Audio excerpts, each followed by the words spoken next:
That's what people are expecting. You are inventor? No way. You are uh, you are a third world country. You stay like that. Be a consumer. Okay. So that's our comfort zone. We have to get away from that.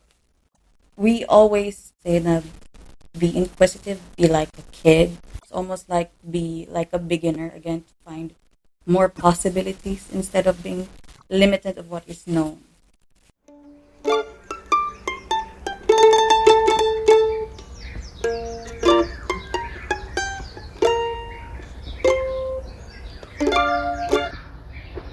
Hey, I'm Al, and this is the Paglalayag podcast. I'm using this podcast to showcase what's going on around me in the clean tech and hardware space dito sa Filipinas. These next few episodes will introduce you to some high-powered social and technology entrepreneurs and balik scientists. While this is a business channel, I'm mostly going to keep things at a personal level and avoid talking too much about numbers. I hope you will find this cast of characters as impressive and inspiring as I do. So, tuloy tuloy lang. Let's get into it.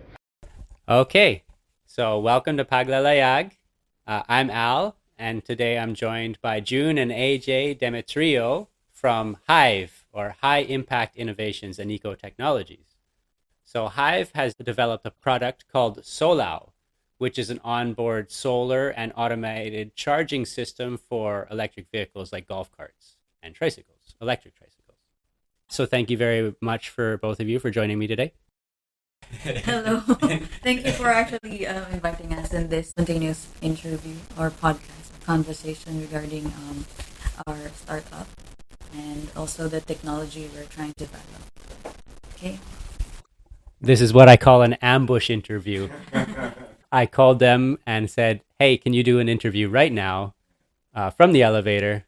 And then away we go. So why don't you both start out by telling me a little bit about yourselves and Hive? You're coming from Mindanao. And so why don't you just tell me a little bit about what got you started with this whole project? Hello, I'm Juanito Katsu Demetrio.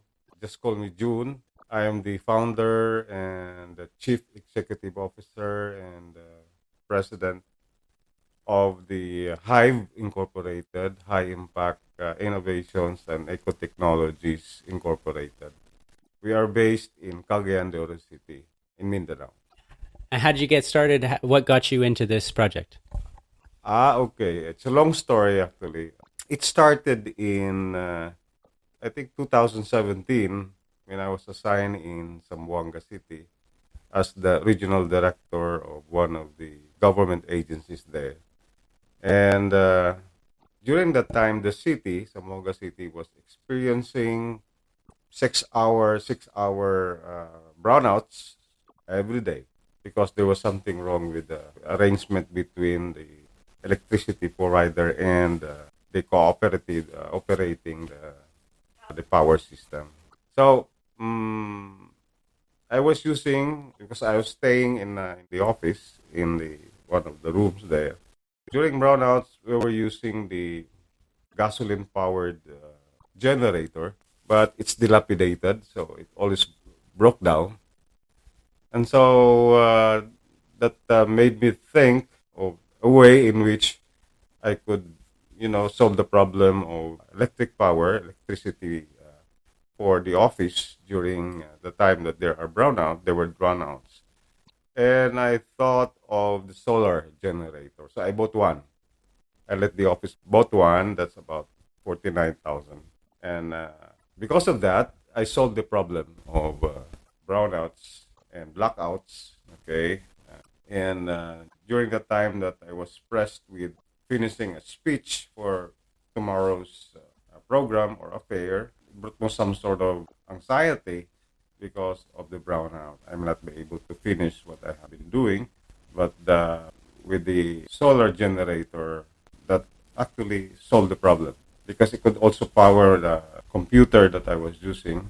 And I was thinking, because I was heard in the news and also some featured program in the TV regarding air pollution caused by internal combustion engine vehicles. So I said, why not use something that is clean energy, like the solar power system that had been starting during that time.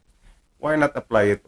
So that's really the start of my journey through the innovation ecosystem of the Philippines, which is, as what we have learned, still in the infancy. So we're growing up with the innovation as compared to Hong Kong and to Singapore. I have been to Singapore. I visited Nanyang Technological University way back in 2015. I was the head of the delegation visiting that university, and we were, given the opportunity to tour around the campus, especially on the one big room where all the innovations were being exhibited, done by the students. And they inform us that there is a group of businessmen that supported these students. And they were waiting for the students to come up with some innovations or maybe inventions. And, the school is recommending was recommending those innovations to this group of businessmen who have ready financial resources to back up all the projects that the students were having, maybe including the teacher. And so there is some sort of an attitude of this group of businessmen that they seek and define those maybe students who are innovating and who are inventing something. And they supported these students all throughout in their journey towards innovation ecosystem of Singapore. Surprise to all surprises, one of those group of businessmen is Jollibee, the owner of Jollibee. And what Jollibee is doing there? It's Singapore. And it's based in, Jollibee started in, but why there? So I was asking that question.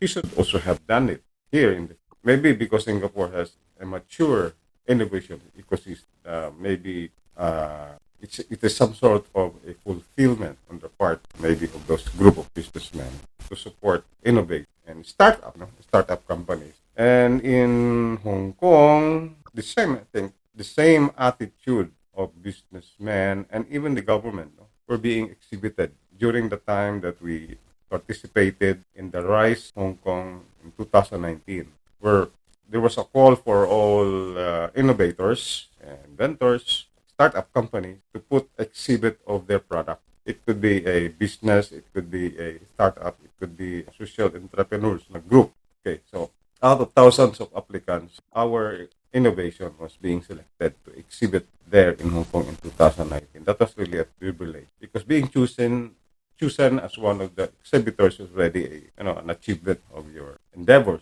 whatever it is, innovation field. So we were there, and then I was surprised because one of the booths in this Rise Hong Kong exhibit is the government offering those who are there to view all these booths and exhibits to apply, even a Filipino as that, to apply for a grant of whatever innovation you have. So they are looking for innovators whenever they are. It's not only the Hong Kong nationals, but also those who visited Hong Kong and participated in that program, Rise Hong Kong 2000. So again, that behavior of the innovation ecosystem in that area is a reverse of what we have learned. Investors are seeking for innovators, not the inventors seeking inventors seeking for the investors. It's different story because you're giving the innovators and inventors a hard time. They are very, very choosy. But maybe a system could be developed in the innovation ecosystem. These investors maybe or this group of businessmen could support the whole process from ideation, that is from the time that an idea was germinated, was started in innovation, in the innovation field, through research at first, research and development. And then it does not stop after research and development, but it goes through the process of commercialization or pre-commercialization to commercialization and so on and so forth. Okay, it's a whole package. You're not compartmentalizing this process, but you will support the R&D, to which is own when you go to the commercialization. You're being left in the air, hanging. But if there is a policy, of this group of investors, supporters of startup companies, should be the whole package. Research, pre-commercialization to commercialization with all the support. And that would really give a boost in terms of startup companies booming because of the support of the innovation or startup ecosystem. And when way back during the time that I was applying for grants, I was pitching for the grants coming from the UST. They said that you'll be given a grant and it's only up to the research. There is a research period, and after that, well, we don't know what will happen to you, but we will support you with yours because it is a viable and it's a potential research and development project. So that's why I was supported by those government agencies. So the government agencies like the UST, they are supporting usually the research and development projects, but it should be the businessmen, it should be the entrepreneurs, it should be the private sector now will be taking over in terms of commercialization because you cannot expect the government agencies, to support you even in the commercialization. So they might be supporting that, but it's different story if the businessmen are the one handling it. Now, why? Because they could mentor those startup companies to become successful based on their own experience as businessmen. What are the pitfalls of doing business in the Philippines, for example? So what you have to look or what you have to, to guard yourself against doing business in the Philippines. What are the pitfalls what are the traps being set up for those who are trying to do business in the Philippines? And they know that. So they could mentor you how to sell, how to make your products being patronized by your customers. Okay, what are the strategies? What are the techniques that you're going to use? The government could not do that. Why? Because they are being trained as government employees, and it's not it's prohibited to do business. No, so the government has no business in doing business. It's only the private sector is doing that because it's a different ball game. If we have that kind of startup ecosystem here in the Philippines, that we might improve in terms of giving support to our startup.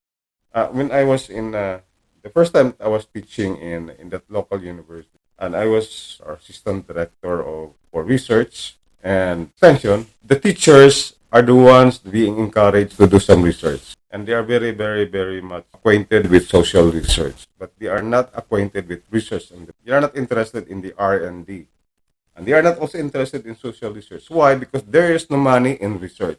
There is money in teaching. Okay? You're receiving salary regularly, but there is no money in research. If there is a grant, then you have to spend that grant for the research project. And if there is any money for you, it will be very, very small. There is no provision in most of 99.9% of these research grants, some sort of salary or honorarium. There are only a few projects, big projects, especially from the UST. But in other projects, it's purely for research, nothing for you. Now, research is the start of commercialization of product. Most of those products that we have right now are products of research and development. That's why laboratories are very important in the private sector, because this is where that discoveries, inventions, innovations in all fields, medicine, engineering, are being germinated for commercialization. Okay, that's what I'm saying, is that you should have an holistic view in the innovation and in the startup. Who do you mean by you? Who should have that holistic? We should have a holistic view. No? We should have a holistic the ecosystem. view. Yeah, the ecosystem. That means we will not compartmentalize everything in the innovation ecosystem. Okay, research is different, commercialization, pre-commercialization, because it's a different ball game in research, different ball game in commercialization. An expert research could not be an effective businessman profitable, successful businessman.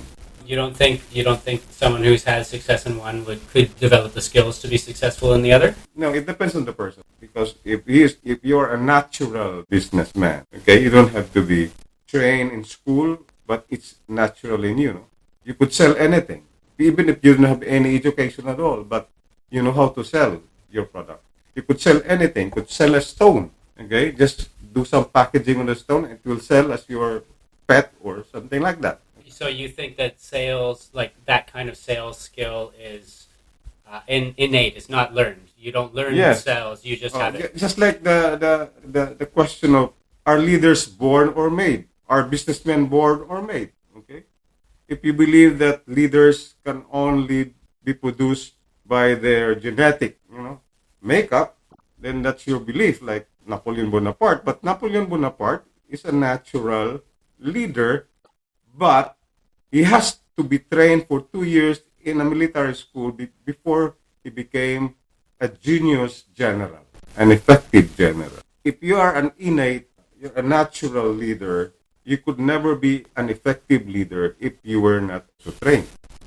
But a leader could also be made by, in enrolling in our university, in the graduate school, taking master's degree in business administration, or taking master in public service management or public administration. You could also be trained as a leader. So we haven't mentioned this yet for the audience, but this is actually a father-daughter duo. So to AJ, how did you first get into doing this onboard solar and Hive? So I'm actually an architect by profession, but I also went into the academe like 2 years after I became an architect because I think that's where my skills are more valued in a sense. And for years, I have been training more to become architect. So I'm very design oriented. And not until I was trained to become a technopreneurship instructor. So I'm not the one who's actually teaching them, but I was more like a coordinator for our university. So the difference is that my father was from another university, which is Capital University, a private university, but I'm employed in a state university. The only state university in Cagayan de Oro City, which is USTP. So we have basically most of our researches are product oriented and usually engineering. So I came from the College of Engineering and Architecture, and most of my exposure regarding innovation is from that training. And then when I became a instructor and a coordinator for basically innovations within the university. So what happened was that that is a different story. Basically, that's my story being exposed, and my father's story was totally different. So he was assigned to Zamboanga for like years. So we were apart.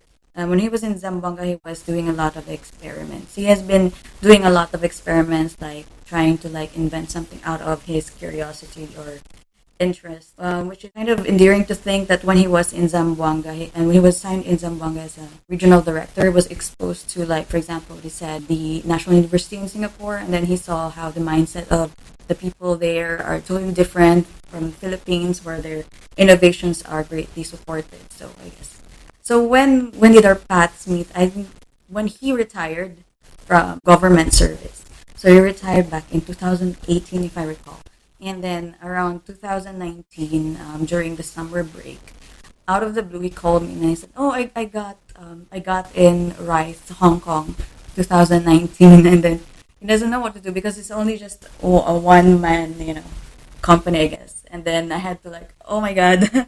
So I became a co-founder because I set up most of basically the bare bones of the company, what he had to do, because I was the one with the knowledge of what's going to be done, or like making basically how this is what you're going to do. This is a startup. We need to make a pitch, something like that. So basically just the steps. But the thing is that I did not go through what my students would have gone through because I was just a coordinator. So I have witnessed a lot of innovations done by my students. So I'm more focused on design. So it's not more on tech, on how to solve, like, for example, simple problems like as artists, we like line weights. So our solution for that is to make a pen that has different line weights. For example, very different from his interest. So when I got into it, I'm a bit like a this is what they said. I'm just I swam into the ocean basically and learn it by in a rough way. Basically, it's a very different field. So when I was in Hong Kong and we did the RISE thing, it's more of seeing how a lot of innovations came into. I was able to meet like mga kababayan, so like fellow Filipinos. I think 1 liter of light. So that was what really blew me away when they actually invented a light bulb out of water. It's for far-flung areas that don't have any electricity. And I saw that, oh, this could help communities. So probably if I'm gonna go through this, then I can help my father because he's very passionate. Why not? So I was joined by my sister actually, who's really the brain regarding like graphic designing, and so most of it was with my direction, which is why I became the co-founder and also the design specialist because of that aspect of our company. So we did not actually start as Hive. When we went to Hong Kong, we were like local high techs. It is. It was not thought of. It's my father's thought. Local high tech. So, and then I said, local means really weird. Even in Filipino, like, it means getting crazy. So it's like, should we when we go back to films, should we just rebrand everything? Oh, like local, like Yeah, local crazy. crazy. It's like I think we should not jinx ourselves or something like that. So we did a rebrand and then we did Hive and then we started again, like everything. And it was still about the onboard charging system, which evolved basically. Most of the time, basically because when he said, "Oh, I need help," so he would just tap me. Okay, can you help me with this? And then usually I'm the one who's making like videos. And then when I went into graduate school, I delved more into the architectural science, which is a different kind also of field, but also science. So basically, I became an architectural scientist. So delved into more research, and that's when I went into sustainable development studies, as well as clean energies and the like. Though my specialty is in building diagnostics. So when I was when I met Ma'am Eva and what she wanted for passive cooling, so that's the area that I'm really good at. So I did like study about the Verde or even the green building laws here, and just like looking into some of the policies and laws in the Philippines. We have a lot policies as well, and also even though it's growing, I think it's growing, and I guess in a way, our company, my interests and my expertise kind of meet at some point, and I'm trying my best to support the company.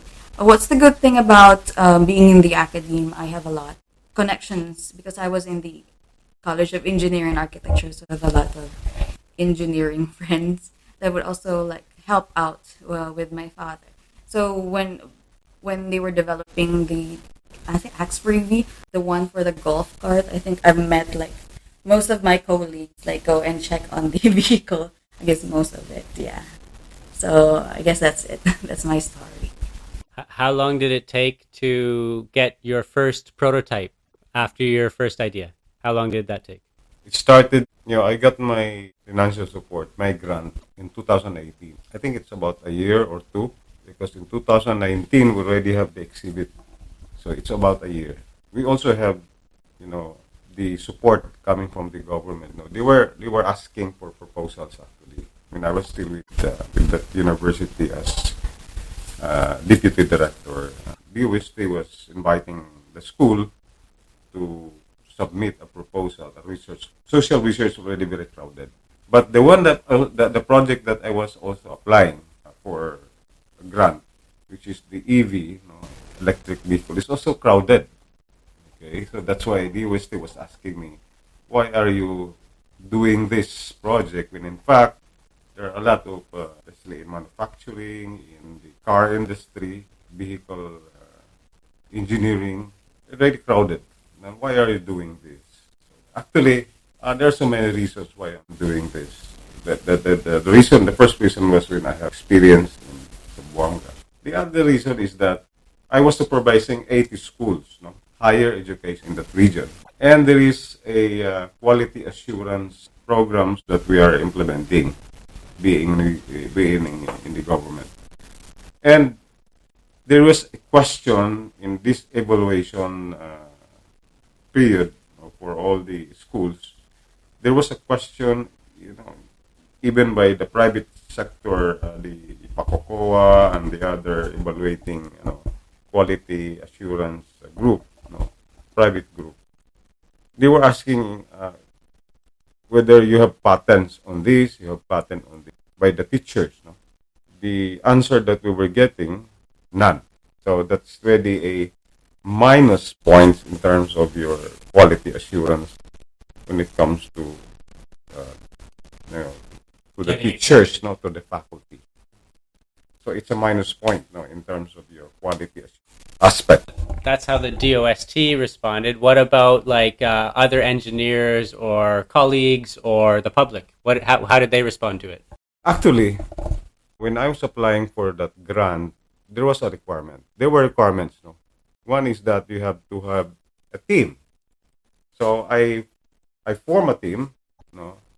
I think 7 or 6 member team. Okay, and 2 of these are electrical engineers. No, one is mechanical engineer. The other one is electrical electronics engineer. Okay? So in that team, we have the privilege of having technical members of the group, the electrical engineer, electrical electronics engineer, and mechanical engineer teachers. They are instructors in the College of Engineering. So I was able to comply with that requirement. The other requirement is I should have an industry partner. So that's why we have.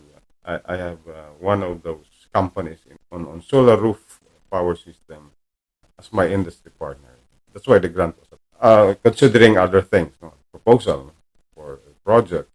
For the first time, the school or the university that I was affiliated with as deputy director, it's the first time that that kind of research and development was submitted, because most of the research project being submitted for funding are actually social research. So I was trying to balance social research and development. My objective actually is to to be an inspiration to the teachers, not only doing social research but also research and development, because we have College of Engineering, mechanical engineering. We have also marine engineering aspect in that in our curriculum. So they should not be doing social research, along that line. We should be doing technical research, like research, improvement of technology, coming up with innovations. Why? Because although social research is a good thing to do that, but when you do research and development, you have a direct impact to the growth and development of your country. You are contributing directly to the economy if your innovation is successful.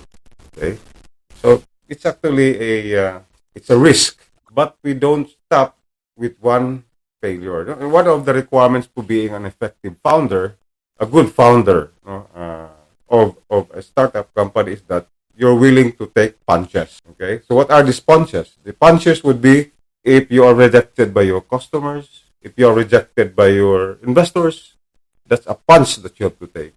And if you could learn something from it, that would be one of the good qualities of a startup founder or a startup company. Okay? Aside from vision, be able to organize a team, good team.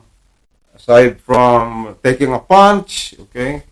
Aside from being able to to gather, if you do all these things, then the end of it, the end of that is that you'll be able to attract money or attract financial support of your endeavors.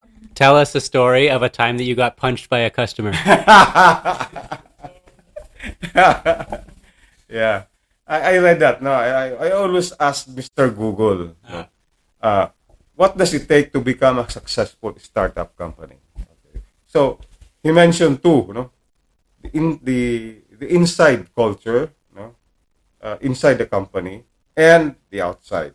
So the inside is that the founder should have those kind of qualities that I have mentioned. The external is what being demanded from a startup ecosystem, the one that I mentioned in our demo day.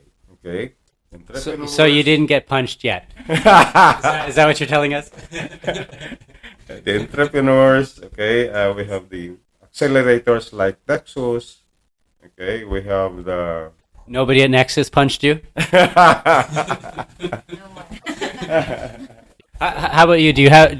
What do you remember of how the people first reacted to the first prototype? I guess there is a lot of cynicism, or they don't. Let's just say because it's back in the day. I think years before. There have been a lot of attempts for a purely solar car, and then so when they heard about the first prototype, and then they would say like, "Isn't that like something?" So it's really hard to explain that his concept was totally different from purely solar vehicle. Like it's more on a converter of making it like a hybrid solar electric one. So to get by that, we had to like explain it into very simple way. Like no, it's not like the usual one. We have this the power bank concept, so that people would understand more what he's trying to do. So that's how it was, and then when it went into research, I guess, when he made a paper along with his colleagues in his university, I guess he gathered more credibility compared to when he first started. I guess that's how it is. And then, well, it's even until now, like years after that, there's still naysayers, and because that's pretty normal, especially if you're trying to develop something that's still like purely not really like not yet here. Even if there have been a lot other startup companies and other innovators are trying to achieve the same.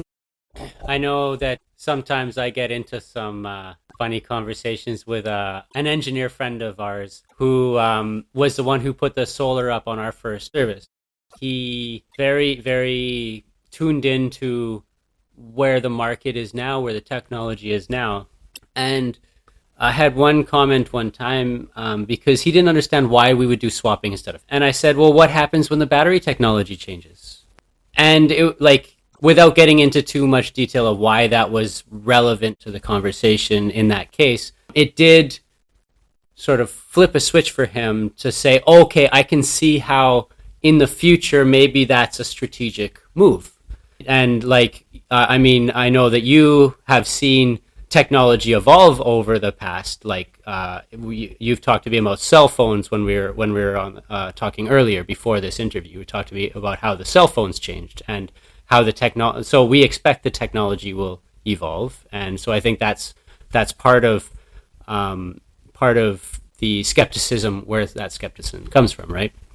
So you both just participated in 2 months of the Nexus program. How did you feel about, like, how was your experience of that, and how do you feel now that the program's over? I can start. Okay, so when it started, there's like information overload, like a lot of things that we haven't seen before, known before, has been presented to us. So there's a lot of introspection and also like assessment of the progress that we had when we first started the startup way back in 2019.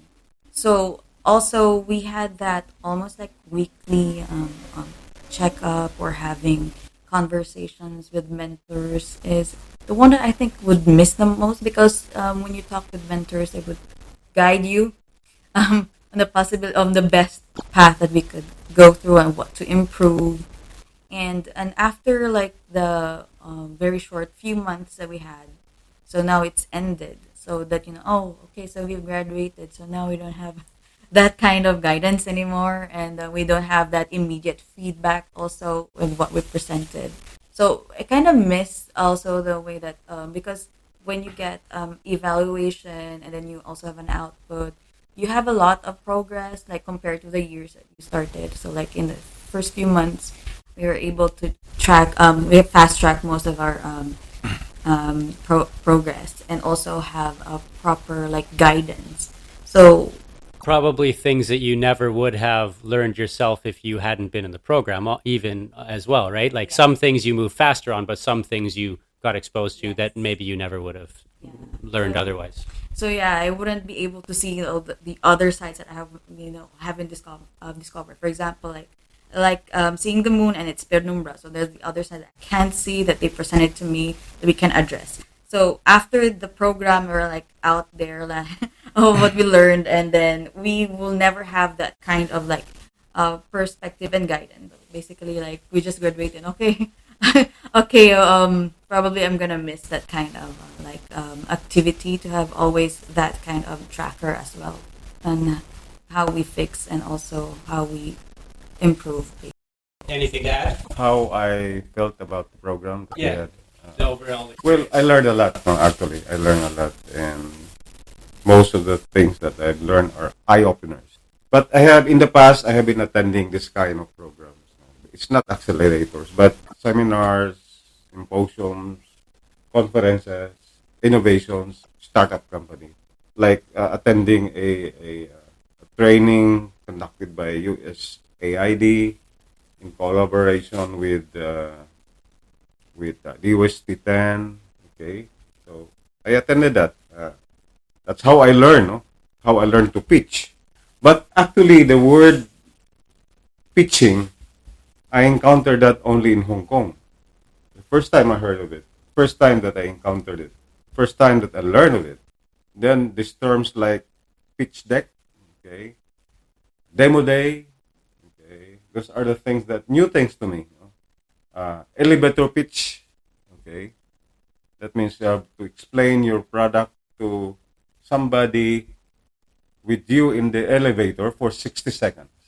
Okay, that's elevator pitch. That's one of the requirements that I have submitted to the organizer of the RISE Hong Kong 2019. So I learned all of that. So here I heard of that, okay, and we were not actually rigidly trained on pitching, but we are trained on how to make your startup company work, how you could be able to, to navigate through this innovation ecosystem we have here in the Philippines. Reported, as what had been reported, is still in the infancy period. Okay, so we grow with it. Okay? We grow with it, and that's why I said it's an eye opener because the other countries are very, very much ahead of us in terms of innovation ecosystem. I heard that innovation ecosystem when I was still in Zamboanga City. Okay. Disruptive innovation. That's what I heard first, and I was surprised. No, those are new terms to me. So I researched on disruptive innovation. So, computer is a disruptive innovation of the typewriter. Okay. Computer, no, is a disruptive innovation of the typewriter. The the cell phone is a disruptive innovation of the camera, the Kodak, all of these things, the film, okay, and the telegraph, okay, the telegram office that we are used to, okay. So these are disruptive innovations. So that give me an idea actually on what innovation that I have to come up. It's something that is disruptive because it would improve things. So that's what I learned here in our cohort 5, no, Nexus cohort 5 accelerators program. But what I was expecting actually is some sort of, what I mentioned is the idea should be recognized also, not only, because here everything is being considered, the founder, okay, the team, but the innovation must be considered. And the attitude that we should have is actually not to put down, budding startup company, but to help it grow, nurture it, because being in a startup company is different from a small business doing traditional business. Okay, the family business is different from a startup company because the startup company started with an idea, with an innovation, which is disruptive. Okay, and there are a lot of risks in that. Why? Because there will be opposing forces. Okay, you are disrupting many things, like our innovation, the onboard charging system. We are disrupting the a big business in charging stations, just a big business, billions of dollars. Okay, charging stations. Okay, you'll be disrupting the electric vehicle because we are now coming up with a hybrid solar electric. So I have not really eliminated the electrical part of the electric vehicle. Okay, I'm not eliminating that. It's not pure solar. It's actually solar electric, just like hybrid electric gasoline. But mine is different. Ours is different. It's solar electric. So solar is complementing with each other, and electric is complementing it. So that's how it works. No? So the innovation that we're coming up would be, solving many things, and Nexus has helped us on that. Okay, nurture it, help it germinate, not put it down, because in competition, it's actually not an inspiring one. Okay, competition actually, I'm sorry to say that competing, no, so that the winner is the one that will be supported. I really don't feel good about the situation. Because as I have said, when you start with an idea and then that's being recognized, that kind of idea and that kind of innovation from the beginning, you have to support it from the beginning up to the end. You'll not be left hanging at the middle of it. Okay? That would, that would encourage innovators to come in. Because there is money in research and development. Not only it does what we call a social objective, helping people. Okay, it does not only solve the environmental issues and problems that we have, the climate change, the carbon footprint, carbon dioxide in our atmosphere, carbon monoxide, all these chemicals, cancer-causing chemicals. Okay, it does not only solve that, but it helps the economy, and you are helping yourself. No, you're contributing something to the economy, but you are destroying the ecology or the environment. That's what we are trying to abandon. You're helping the economy at the same time. You are saving your environment. Okay, that's sustainable in a way. Would you continue to pursue the project if you didn't continue to get support? No, I will never stop, because in the first place, that's how I reached this stage. No, because the first funds that I received, and I said, okay, I quit. It has been a long time ago that I quit. Okay. So if things do go the way you're suggesting and things start to become easier for people in the future, and actually they would give up easier, but because they have the support, they don't give up easier, do you think that will make the innovations better or worse? Actually, it's not the support. No, that everything does not depend on the support. Actually, it depends on the vision that you're having. And support, financial support, and the other support is only a way. No, uh, it's only the mean to achieve the end. Okay, so you have to consider many things: financial support, technical support. Okay, but most of us, our problems with startup companies is that is the financial support. Okay, it's just enabling, enabling support, enabling factor in the that contributes to the success of a startup company. When China, okay, I read something about China. Okay, there was a time that they are abandoning the pure communist ideology. That's why when Deng Xiaoping came in, they came up with a hybrid economy. Okay, communist, capitalist. Okay. Very much influenced by Lee Kuan Yew, right? Yes, Of of Singapore, and Singapore. that's Okay. a Now, famous story. Yeah. this is how it goes. In order to boost startup companies in China, in other words, those businesses there that are expanding, they are inspiring these businesses to pursue, that path, or maybe towards capitalistic way, by giving financial support to the budding businessmen, okay, in a way of some sort of a loan, okay. It's not a grant, but it's a loan, okay. And there are some collaterals attached to it, okay.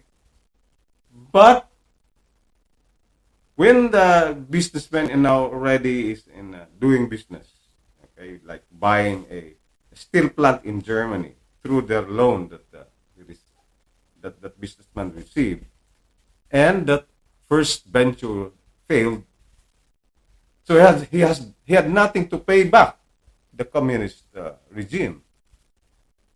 But there was a policy from Deng Xiaoping, maybe the government of Deng Xiaoping, that supported, even it's a failure, supported. Okay, second venture, against the failure, supported. Third, it's a failure, supported, until the time that he became successful and pay back everything to the government. So that's why they are booming. Okay, we have Jack Ma and the others. I don't know the story of Jack Ma very well, like the backstory. You think that that's something like the ones who failed multiple times were able to then repay back their previous failures also?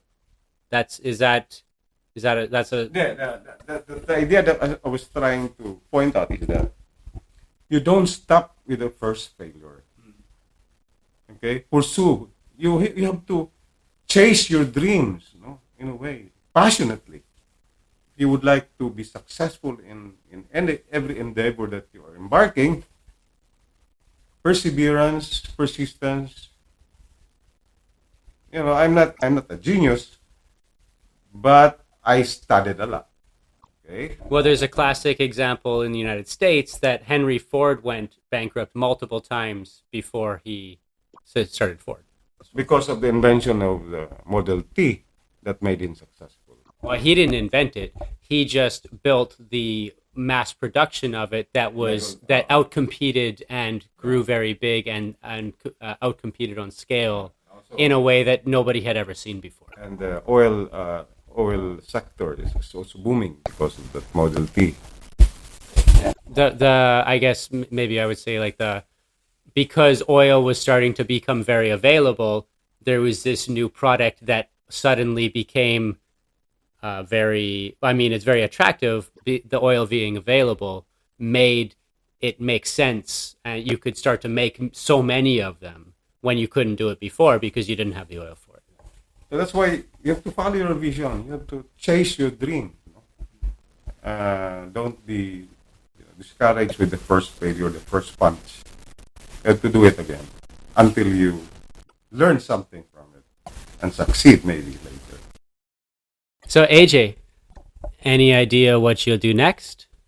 Hive?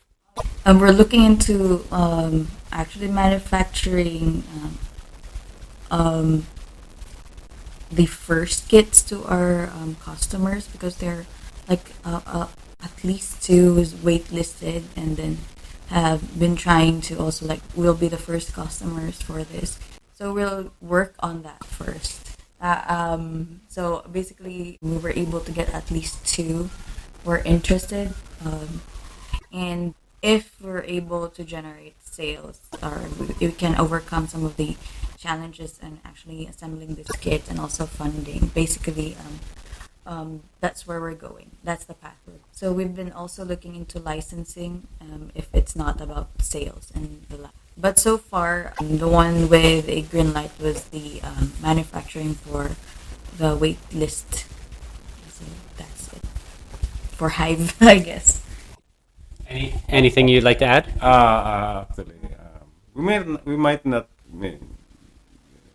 not be successful in our endeavor, no, in this, considering everything. But this technology that we are having right now could be useful 50 years or 100 years from now. One of the problems that we foresee is that it costs a lot, because every part of that technology is imported, coming from China. We don't make our own batteries. We don't make our own solar panels. Although there is an attempt, no, to have produce our solar panel. We don't produce our own solar charger or charge controller. We don't produce our own inverter. Our batteries, everything is being imported from the outside. Okay, that's why it's very costly. Just like the big, no, ball pen. It was a failure at first, because very, very expensive compared to the quill, you know, ball pen. Okay, that was used for writing. But later on, 50 years, it became the number one seller of ball pens throughout the world. The biggest, no, ball pen manufacturer throughout the world. Okay, the one invented by Lamar, no, that made our wireless communication, like cell phone, that we have right now. But it was unheard of during the time of Lamar, the inventor. Lamar is a celebrity, actress. So it might be useful maybe many years from now. So I'm not expecting much, no, on what we are having right now. But we have to start somewhere. Okay, we are a third world country, and we are used to be, as mentioned, we are used to be consumers. We are not innovators. We are not producers of any products, except maybe for agricultural products, coconut oil. Okay, although we are starting now with microchips, no. But do we have our own cars? No, we don't have. Okay, Canada maybe, France maybe, okay, Indonesia maybe has, Malaysia maybe they have, okay, Korea they have, Japan they have, Philippines we only have the jeepney, Francisco Motors. That's the only hub that we are very proud of. That not really a Honda or a Mitsubishi or a Tesla. No, it's a third world country, and you have to stay that way. That's what people are expecting from us. If you are an inventor, no way. You are a third world country. You stay right there. Be a consumer. Okay? So that's our comfort zone. We have to get away from that. That's what we are trying to pursue, as a country, maybe. That we could also be like a very small country like Singapore, but very successful. Like Japan. Okay, the products of Japan before, you have to buy 2 or 3 because it breaks down easily. But now look at Japan. Okay, the second biggest economy in the world. Third, second is China. So I have to dream big. No, I have to pursue my dreams and my vision, because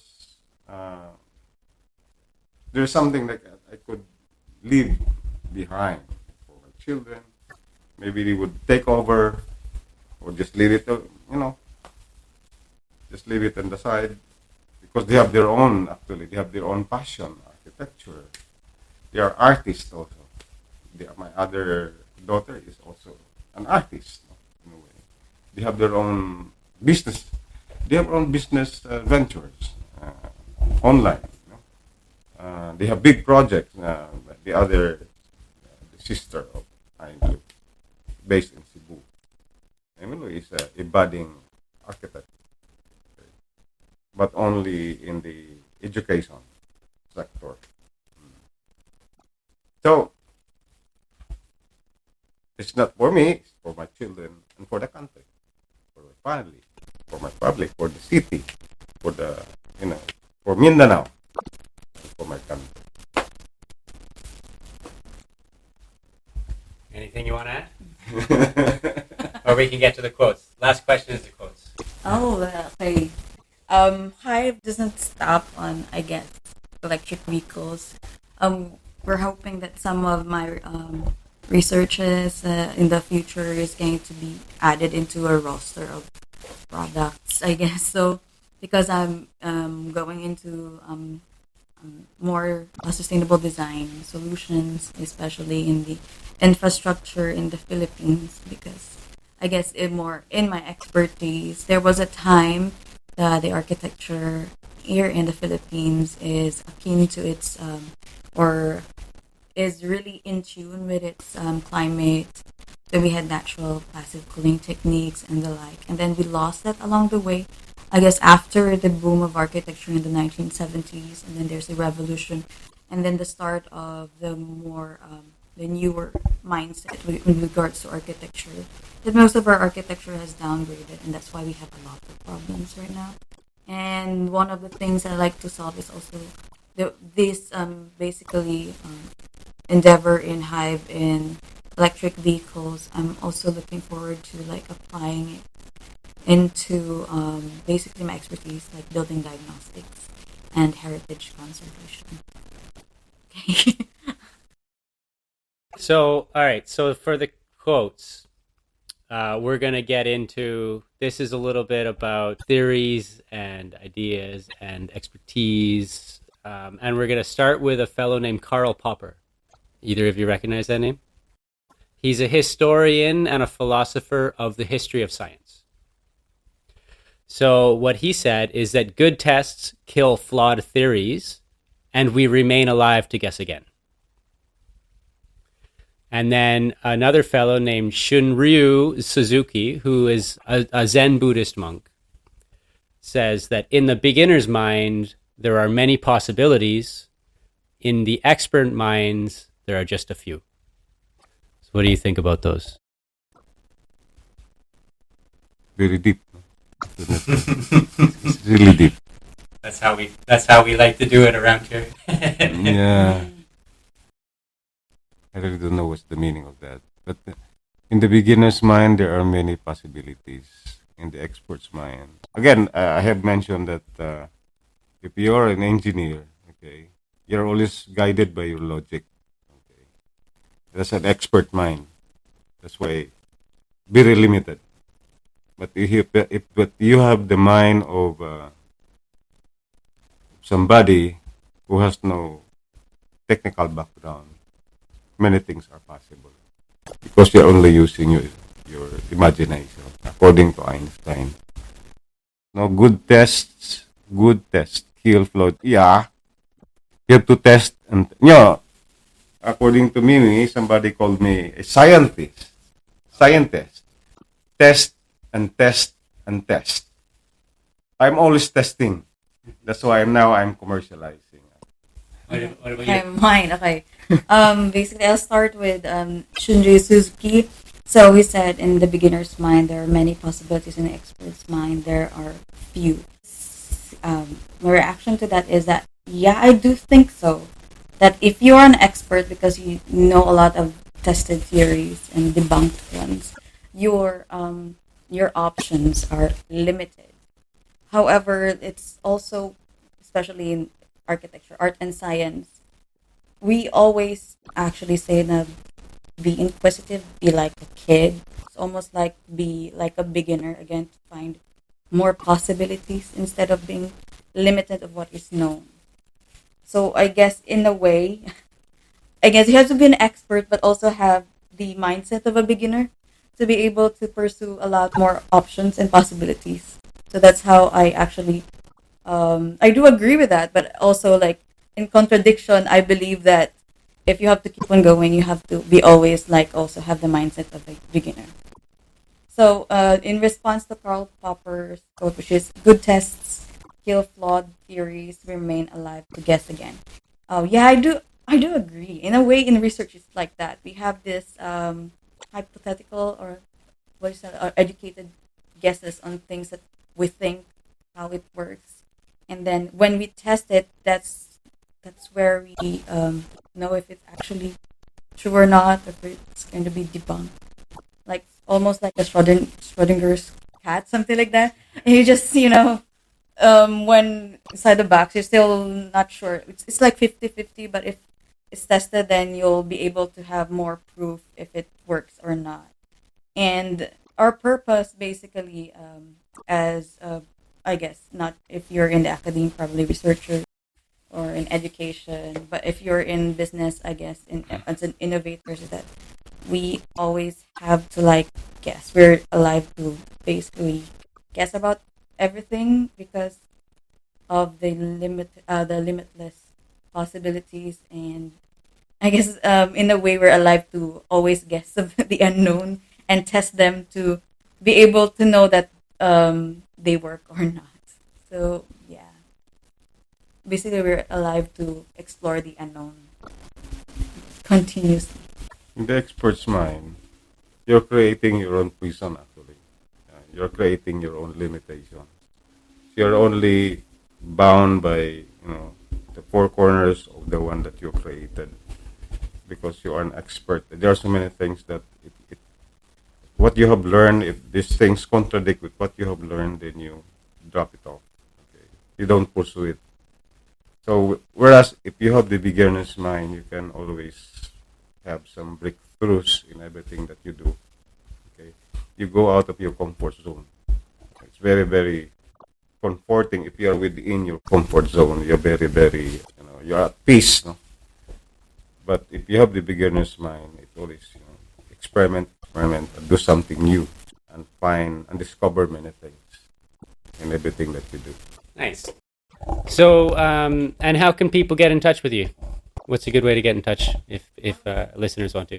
We have our email, which is the Hive Philippines, like HIVE Philippines at gmail.com. We also have our Facebook page, which is High Impact Innovations and Ecotechnologies. So you can find us there, or you can call us through our number. As a contact number is your 927405856. Mine is 09177220039. And you can also, my email, my personal email is jrd.cu2018@gmail.com. Awesome. Well, tule lang. Why don't we stop there?